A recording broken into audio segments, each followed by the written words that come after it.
Magandang araw sa inyo mga ka-farmlat at muli nandito ako sa bayan ng Tanay Rizal at ito po yung kalsada, ito rin po yung linya ng tubig, meron din pong linya ng kuryente dito at malakas din po ang signal ng ating mga cellphone dito. At ipapakita ko po sa inyo mga ka-farmlat yung property na ito at dito po magsi-start or magsisimula yung hangganan ng lupa, tas hanggang doon na po yan.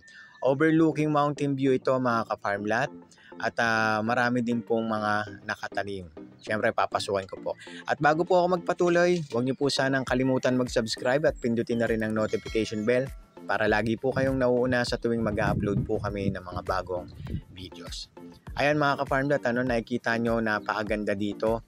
Mayroon din po mga puno ng mangga, marami po ito at mataas din po ito, overlooking nga po ito.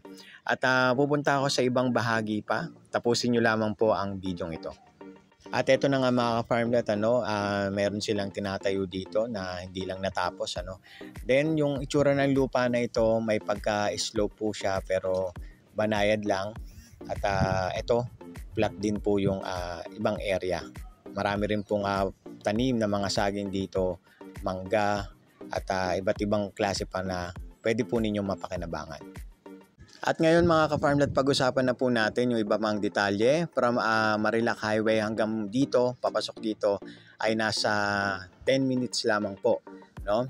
Then, yung total area naman po nito ay nasa 3,515 square meters. Overlooking mountain view, malinis po ang papel nito, TCT title. Buhay din po ang may-ari at ayun po mga ka-farmlat, napakaganda ng lugar na ito. At sa karagdagang informasyon ay tumawag lamang po kayo sa mga numerong naka-flash dyan sa inyong mga screen at mag-set na po tayo ng inyong mga tripping para masilayan po ninyo yung ganda ng property na ito. Then yung kalsada po, ulitin ko lang yung kalsada na nakita nyo kanina. Sa ngayon po ay motor pa lang po yung pwedeng makapasok at kung sino naman po yung makakabili nito ay pwede naman pong ipagawa or palaparan para makapasok po yung sasakyan.